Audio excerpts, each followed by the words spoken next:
Querida igreja, bom dia, a graça e a paz do Senhor.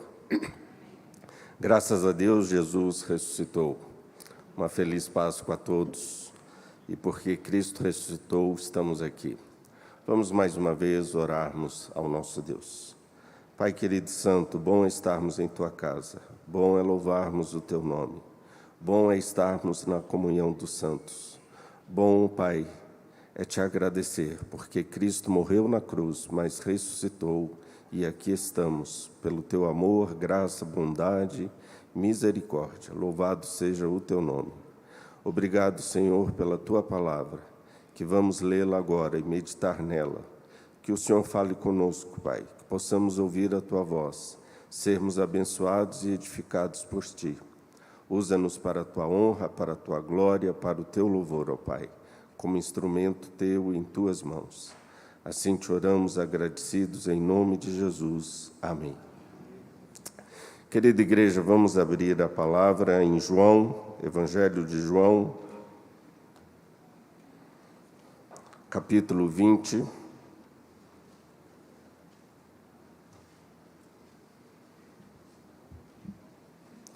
Os versos 19 a 23. João 20, 19 a 23.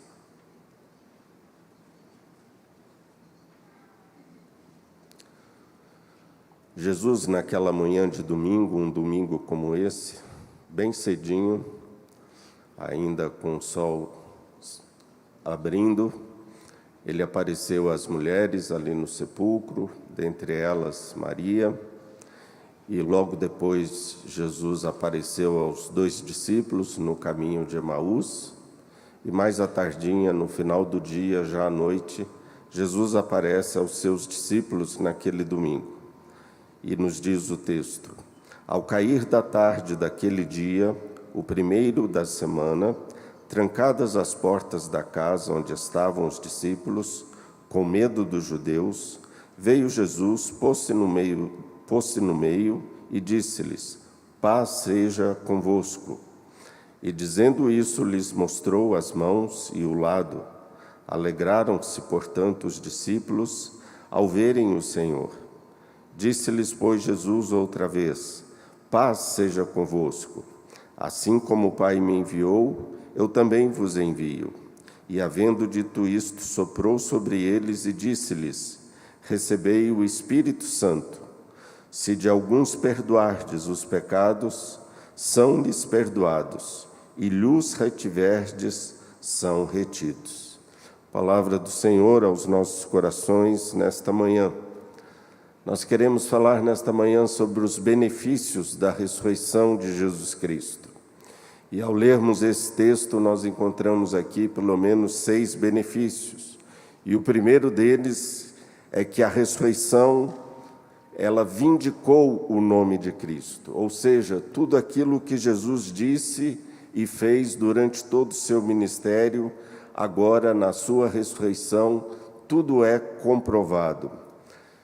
Jesus, durante todo o seu ministério, disse que ele haveria de morrer e ao terceiro dia ressuscitar. Isto acontece agora. Jesus disse que ele ia ser entregue a Anás e Caifás, ia ser julgado, ia sofrer, ia padecer. Tudo isso aconteceu. E o acontecimento, vamos dizer assim, apoteótico é a sua ressurreição. Na sua ressurreição, o seu nome é vindicado. Mas qual era o cenário aqui desse texto que nós acabamos de ler em João 20? Qual é o cenário aonde Jesus aparece aos discípulos?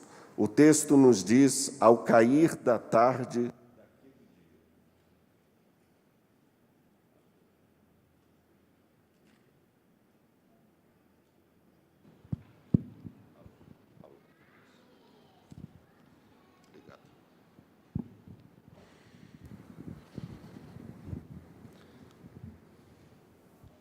O texto nos diz: ao cair da tarde daquele dia.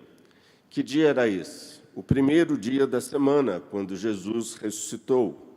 O Shabá já havia sido terminado quando Jesus ressuscitou. É o mesmo dia aonde começa uma nova vida, uma nova criação, uma nova aliança. É o tempo messiânico, é o tempo da inauguração da nova era, é a nova Páscoa, é o novo Êxodo. Ao cair da tarde, na verdade, nós temos aqui que já era noite, noite de domingo. João aqui conta o que aconteceu naquele momento. Deuteronômio 16:1 vai nos dizer que foi à noite que Deus tirou o povo do Egito. E foi à noite que todos os hebreus estavam trancados dentro das suas casas. E naquela noite o anjo da morte visitou cada casa, mas as casas aonde o sangue do cordeiro estava aspergido nas suas portas, aquela casa foi poupada.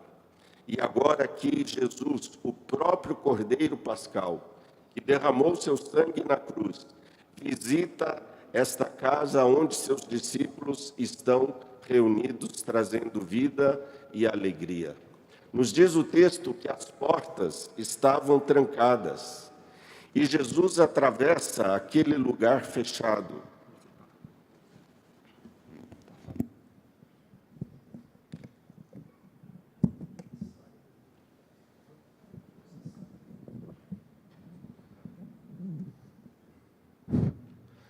Amém. Espero que agora funcione.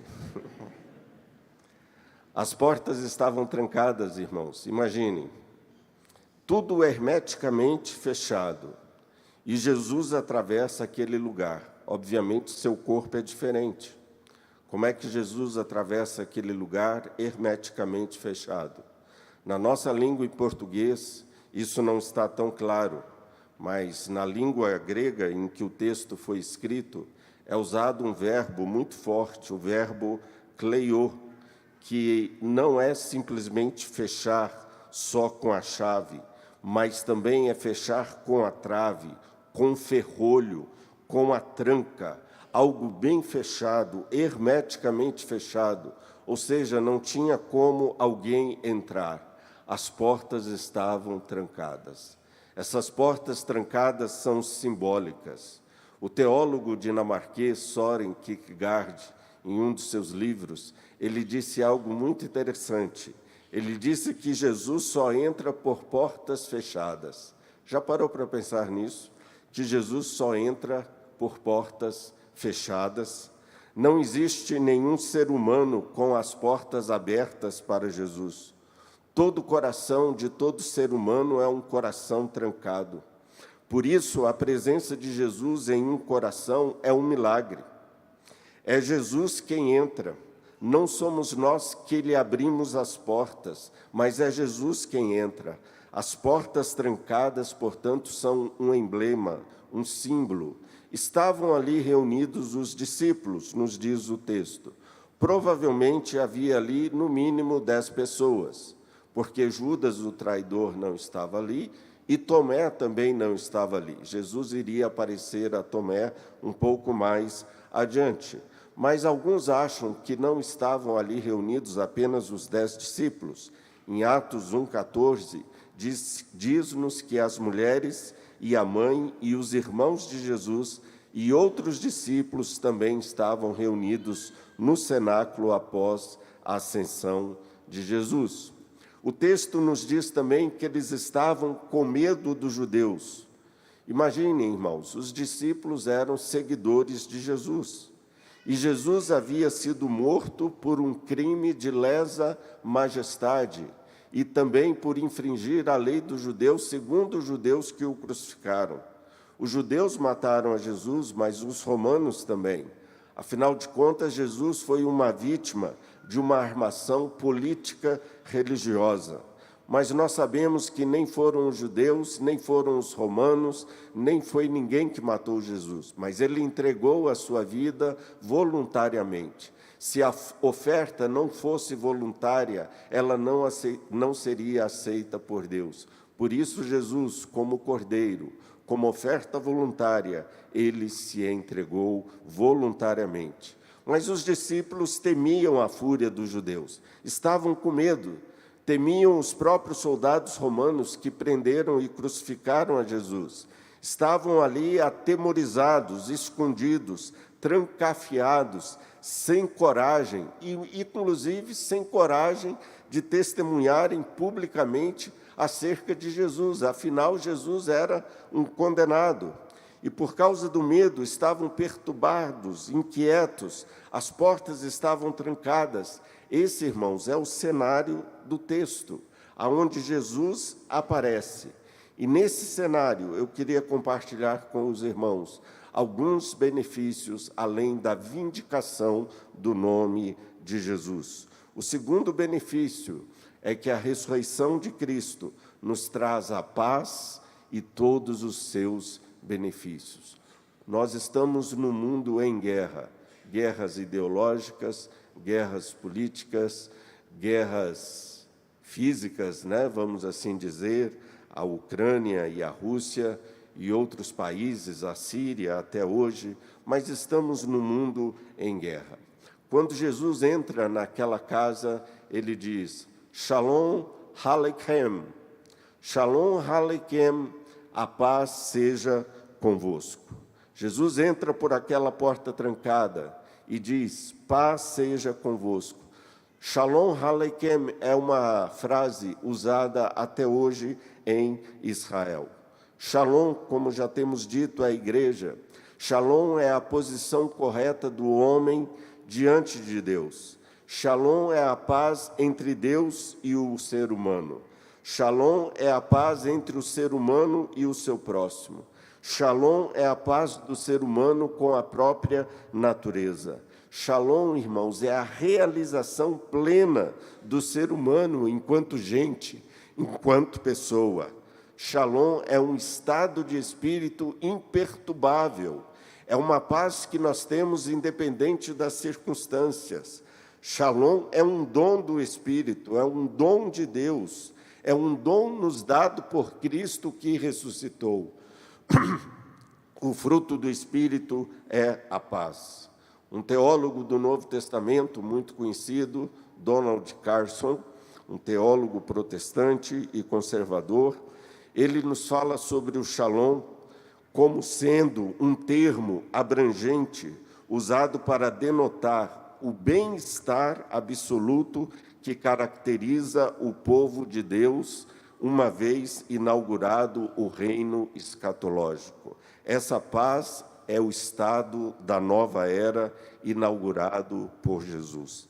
Paz é o dom de Jesus aos seus seguidores. Paz é o resultado da sua morte na cruz do Calvário. Irmãos, na cruz do Calvário, Deus nos reconciliou com Ele mesmo. Nós éramos seus inimigos. E na cruz do Calvário nós fomos reconciliados com Deus. Tornamos a ser seus amigos. Paz aqui diz respeito justamente à nossa reconciliação com Deus. E a primeira palavra que Jesus diz aos seus discípulos após a sua ressurreição é Shalom, paz. A paz de Jesus, irmãos, é o maior presente de Deus aos seus seguidores. Paz é o maior presente de Deus a nós. Estamos num mundo onde a ansiedade está lá em cima. Estamos num mundo onde a depressão graça em todos os lugares, inclusive dentro da igreja. Estamos num mundo onde a paz é extremamente necessária. Mas paz aqui é a própria pessoa de Jesus. Jesus é o príncipe da paz. A paz foi o anúncio da milícia celestial quando os anjos cantaram que Jesus havia nascido. E Lucas nos diz: glória a Deus nas maiores alturas e paz na terra entre os homens a quem Ele quer bem. Paz é uma das bem-aventuranças. Bem-aventurados os pacificadores. A paz é que constrói a nossa alegria. Essa, irmãos, é a mais necessária paz que o ser humano necessita. O ser humano está em inimizade com Deus. Esta não é a paz que os judeus tanto anelam. Essa não é a paz que a Ucrânia tanto deseja. Esta é a paz com Deus. Existem os homens que não estão em paz com Deus, estão em inimizade com Deus, e existem os homens que estão em paz com Deus. Só existem esses dois tipos de pessoas no mundo. E nós um dia éramos inimigos de Deus, estávamos em inimizade com Deus. E tão somente pela cruz, Jesus nos oferece essa paz tão necessária. Imagine, quando Jesus entra ali naquela casa, Jesus, ele não repreende os discípulos por causa da sexta-feira, afinal os discípulos todos fugiram de medo.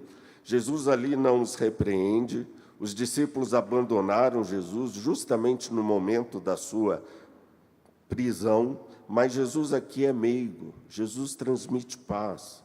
Jesus acalma os temores dos discípulos. Jesus fala de paz ao estado psicológico dos seus discípulos, mas também ao abalo espiritual em que eles se encontravam.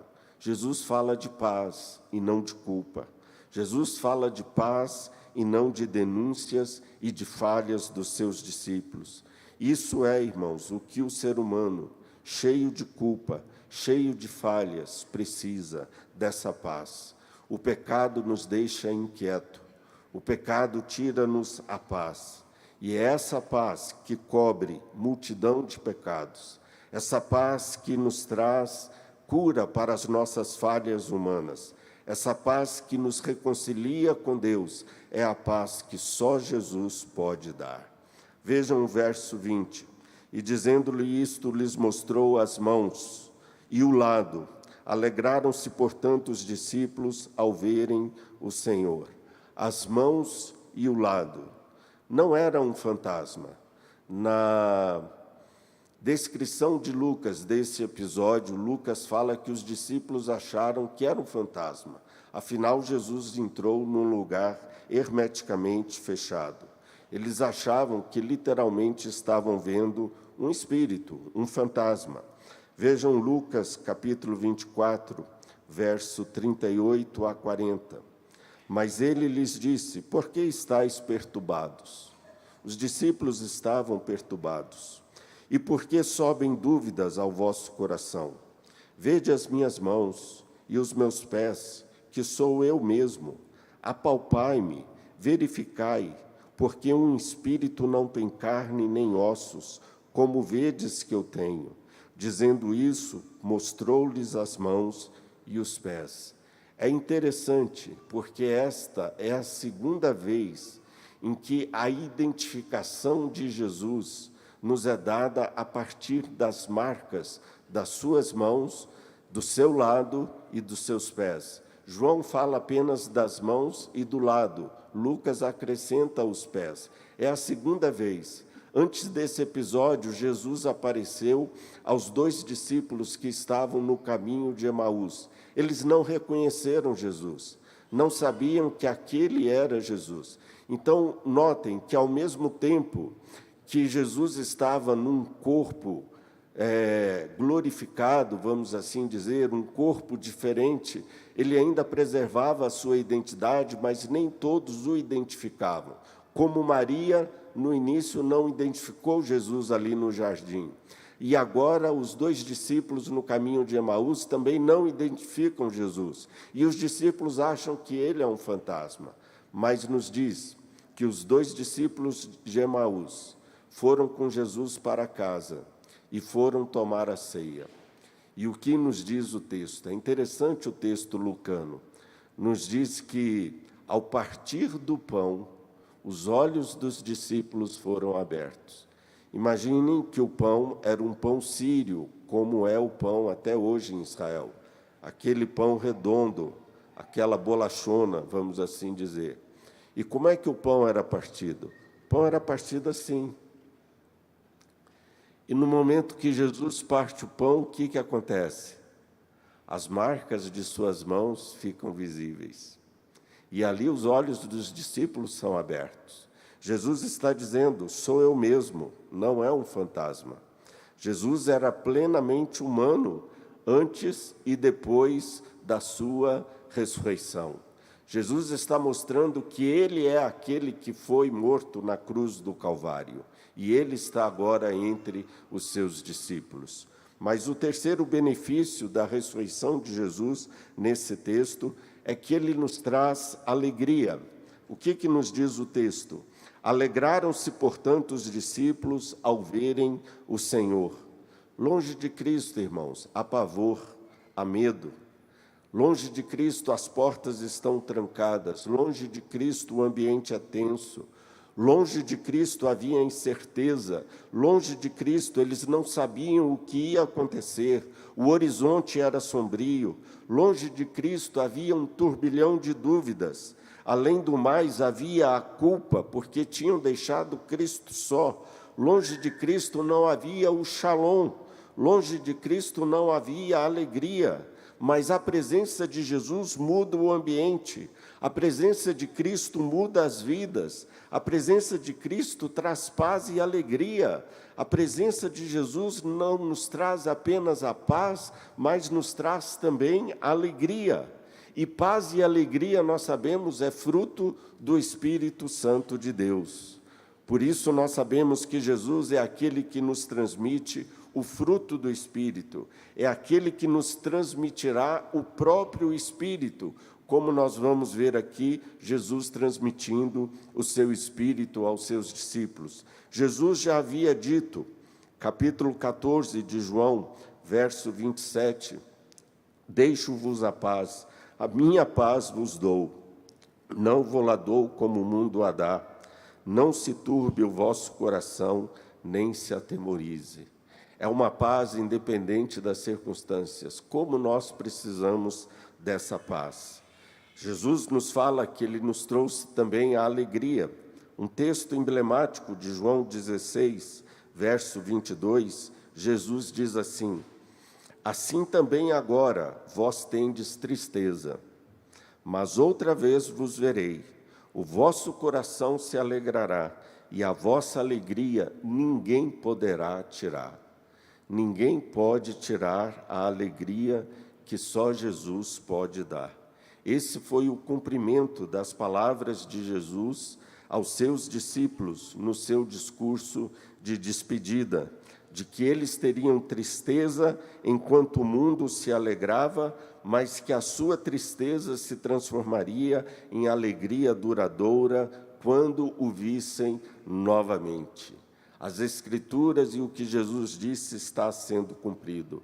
Essa alegria, irmãos, é a alegria do tempo messiânico, é a alegria do novo homem em Cristo, é a alegria da nova era, é a alegria que Deus, em Cristo Jesus, nos traz. Mas o quarto benefício da ressurreição de Jesus, que nós encontramos nesse texto, é que a ressurreição de Jesus nos comissiona a pregação do Evangelho. Vejam o verso 21. Disse-lhes, pois, Jesus, outra vez, paz seja convosco. Assim como o Pai me enviou, eu também vos envio. Assim como o Pai me enviou, eu também vos envio. Irmãos, pregar o Evangelho é um privilégio. Pregar o Evangelho é um benefício que Deus deu a nós.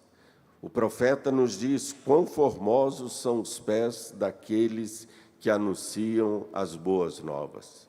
Jesus fala que nós temos que nos vestir da sua armadura, temos que calçar as sandálias do Evangelho da paz, ou seja, por onde formos, por onde caminharmos, espalharmos o Evangelho. Pregar o Evangelho é um benefício muito grande. Jesus, ele foi o enviado do Pai. Agora Jesus é aquele que envia. A nossa missão, a missão dos discípulos de Jesus, é uma continuação da missão que Jesus tinha, a missão que Deus confiou a Jesus. Como o Pai enviou Jesus ao mundo para salvar a humanidade do pecado, Jesus agora envia os seus discípulos também para proclamar perdão, vida e paz a este mundo. Essa é a missão da igreja, essa é a nossa missão, Essa é a missão daquela igreja ali no primeiro século que estava nascendo. E nessa missão, o enviado de alguém é como se fosse a própria pessoa que o enviou, um embaixador, né? O enviado representa aquele que o envia. O enviado está totalmente a serviço de quem o envia. Por conseguinte, tem o mesmo poder daquele que o envia. Irmãos, eu e você somos os pés e as mãos de Jesus neste mundo. Eu e você somos a voz de Jesus neste mundo. Este mundo precisa saber quem é Deus. Este mundo precisa conhecer o Shalom de Jesus. E esse mundo vai conhecer quem é Deus, quem é Jesus. Esse mundo vai ter o verdadeiro Shalom por meio da minha pessoa, por meio de cada um de nós, por meio da Igreja de Cristo. A Igreja de Cristo, quando proclama o Evangelho, ela revela Jesus ao mundo. Ela revela quem Deus é. E uma das coisas que o mundo está precisando é ver Jesus em nós. É olhar para a sua igreja e ver na sua igreja Jesus. Nunca me senti tão envergonhado como nesses últimos dias de ser evangélico. Porque o nome de Deus tem sido vituperado, para não falar outra palavra. Nós estamos envergonhados diante daquilo que alguns evangélicos têm feito, em nome de Jesus, em nome de Deus. A igreja, quando proclama o Evangelho, a igreja precisa ser o retrato de Jesus. A igreja precisa mostrar Deus ao mundo. Mas o penúltimo benefício que a ressurreição de Cristo nos deixa é o Espírito Santo. Oh, que bênção, irmãos! A ressurreição de Jesus nos deixou o Espírito Santo de Deus. As pessoas sempre falam assim, mas pastor, você é da presbiteriana? A sua igreja é avivada? Aí eu falo, claro que a minha igreja é avivada, mas a sua igreja crê no Espírito Santo? Claro que a minha igreja crê no Espírito Santo. A minha igreja é viva e a minha igreja tem o Espírito Santo. Se somos salvos, se Jesus ressuscitou, Ele deixou o seu Espírito conosco. Veja o verso 22. E, havendo dito isso, soprou sobre eles e disse-lhes, recebei o Espírito Santo.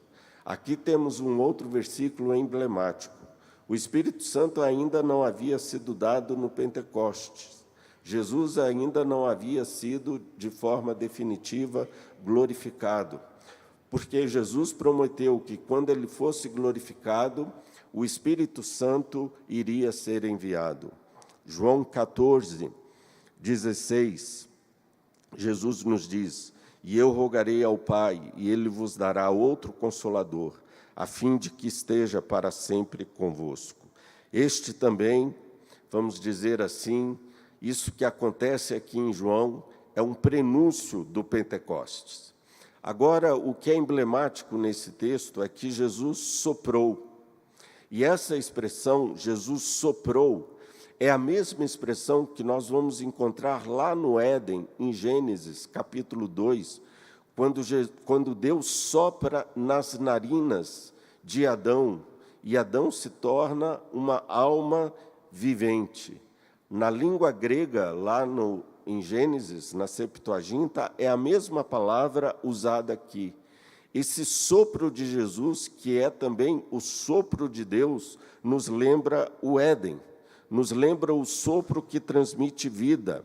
A vida natural, mas também a vida espiritual, dependem do sopro de Deus. O que isso quer dizer? Deus está constituindo um novo povo, a partir do novo Adão, a partir dos 12 discípulos, por meio do segundo Adão, que é Cristo. A comunicação do Espírito é a comunicação da nova vida, é a criação do novo homem. Só este Espírito é capaz de recriar o homem e arrancá-lo do pecado. Agora notem o texto. Vejam que toda a Trindade está envolvida nesse processo de enviar os discípulos para proclamarem o Evangelho. Assim como Jesus, prestem atenção, assim como Jesus foi enviado pelo Pai, Assim também Jesus, o Filho, envia os seus discípulos no poder do Espírito Santo. A mesma coisa vai acontecer lá em Atos, capítulo 2, versículo 8. Mas recebereis poder ao descer sobre vós o Espírito Santo, e ser-me-eis testemunhas. Nós precisamos do Espírito Santo para sermos testemunhas. A ajuda e o poder de Deus para nós cumprirmos a missão, irmãos, é fundamental. O dom do Espírito para cumprirmos a sua missão é fundamental. Nós precisamos do Espírito Santo para pregarmos a palavra. Nós precisamos do Espírito Santo para nos mantermos em pé. Nós precisamos do Espírito Santo de Deus para fazermos a obra de Deus. Nós precisamos do Espírito Santo de Deus para sermos santificados. Nós precisamos do Espírito Santo de Deus para nos parecermos mais com Jesus. Nós precisamos do Espírito Santo de Deus para que Ele nos molde, para que Ele nos talhe. O Espírito Santo é o cinzel que Deus usa para nos transformar de glória em glória à imagem do seu Filho. Uma pessoa cheia do Espírito Santo vai ser uma pessoa mais parecida com Jesus, vai ser alguém que vai proclamar o nome de Jesus com intrepidez. É o que nós vamos ver em Atos dos Apóstolos. A partir do momento que os discípulos recebem o poder do Espírito Santo, eles proclamam com ousadia a palavra de Deus. Irmãos, eu não faço parte de uma igreja que não crê na ação, no poder, nos dons do Espírito Santo de Deus. Mas eu faço parte de uma igreja que é avivada, porque crê no poder do Espírito Santo de Deus, crer nos dons do Espírito Santo de Deus. E sem o Espírito Santo de Deus, irmãos, saibam, nós não temos como viver uma vida santa e de poder. Precisamos do Espírito Santo para termos poder. Em último lugar, concluindo, o sexto benefício que a morte e a ressurreição de Cristo nos trouxe, a partir do texto que nós lemos, é o perdão dos nossos pecados. Vejam o verso 23. Se de alguns perdoardes os pecados, são-lhes perdoados, e se lhos retiverdes, são retidos. Na nossa língua, em português, parece que se eu perdoar, eu também serei perdoado. Se eu perdoar o pecado de alguém, eu também serei perdoado. Não é bem isso que o texto está dizendo. Literalmente, na língua grega, nós podemos ler da seguinte forma: aqueles a cujos pecados vocês perdoarem, já foram perdoados. E aqueles cujos pecados vocês não perdoarem, não foram perdoados. O que isso quer dizer? Fundamentalmente, essa declaração ela é feita na pregação do Evangelho, quando nós estamos anunciando o Evangelho. A autoridade dos apóstolos que eles recebem não é uma autoridade sacramental para que eles, enquanto discípulos, perdoem os pecados dos outros, como entende a Igreja Católica Apostólica Romana a partir desse texto, aonde eles têm uma boa referência para a penitência e para dar ao homem o perdão de seus pecados. Deus, ele não perdoa os pecados das pessoas porque nós os perdoamos. E ele também não recusa o perdão porque nós o recusamos. Isso acontece na proclamação do Evangelho. Quando o Evangelho está sendo proclamado, quem está ouvindo o Evangelho, ou ele vai ser perdoado, ou ele vai ser condenado. Na pregação do Evangelho, a palavra de Deus, quando ela é pregada e o homem é confrontado com esta mensagem, o homem ele nunca é neutro, o homem precisa se posicionar. Ou ele aceita aquela palavra, ou ele aceita Cristo e tem os seus pecados perdoados, ou ele rejeita a Cristo e fica condenado e sem os seus pecados perdoados. Aqueles que rejeitam a pregação do Evangelho não têm os seus pecados perdoados. Por isso eu sempre digo, irmãos, Esta é a melhor e a pior de todas as coisas que pode acontecer ao ser humano. É ele ouvir a pregação do Evangelho. Porque quando ele ouve a pregação do Evangelho, ele precisa se posicionar. Ou ele aceita o Evangelho, ou ele rejeita o Evangelho. Ou aquela palavra é salvação para ele, ou aquela palavra é condenação para ele. Mas a palavra de Deus nunca volta vazia, antes faz aquilo que lhe apraz. Se aquela palavra é para condenar, ela vai condenar. Se aquela palavra é para salvar, ela vai salvar. Por isso, na pregação do Evangelho, os pecados são perdoados ou não são perdoados. Concluo, irmãos. Lembrem desses benefícios que aqui falamos. Os benefícios da ressurreição de Jesus. O primeiro, o nome de Cristo é vindicado. O segundo benefício, a ressurreição de Jesus nos traz paz e todos os seus benefícios. O terceiro benefício, a ressurreição de Cristo nos traz alegria. O quarto benefício, a ressurreição de Jesus nos comissiona a pregação do Evangelho. O quinto benefício, a ressurreição de Cristo nos deixou o Espírito Santo de Deus. Saiba que você é uma pessoa que tem o Espírito Santo de Deus. E o último benefício, a ressurreição de Cristo nos trouxe o perdão dos pecados. É o que a ceia que vamos participar agora representa. Lembrem, a ressurreição de Cristo é paz e alegria no Espírito Santo.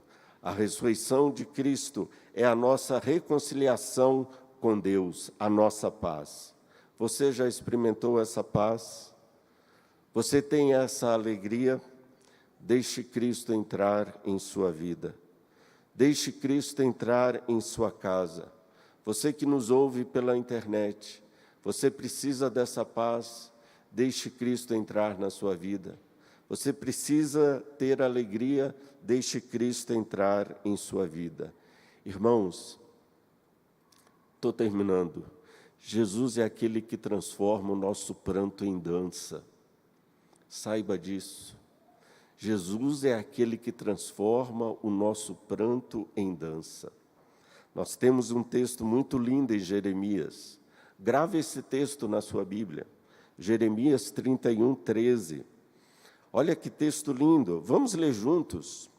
E eu concluo com esse versículo, Jeremias 31, 13. Jeremias 31, versículo 13.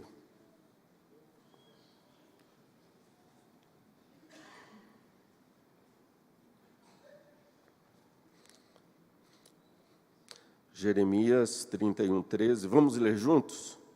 Então a virgem se alegrará na dança, e também os jovens e os velhos. Tornarei o seu pranto em júbilo e os consolarei. Transformarei em regozijo a sua tristeza. Esse é um texto messiânico. Saiba, queridos, as suas lágrimas não são desperdiçadas. Jesus vai transformar o seu pranto em júbilo, em alegria. Ele vai te consolar. Jesus vai transformar em alegria a sua tristeza. Jesus é aquele que transforma o nosso pranto em dança, porque Ele ressuscitou. Deixe Jesus transformar o seu pranto em dança. Shalom Aleichem. A paz seja convosco. Deus os abençoe.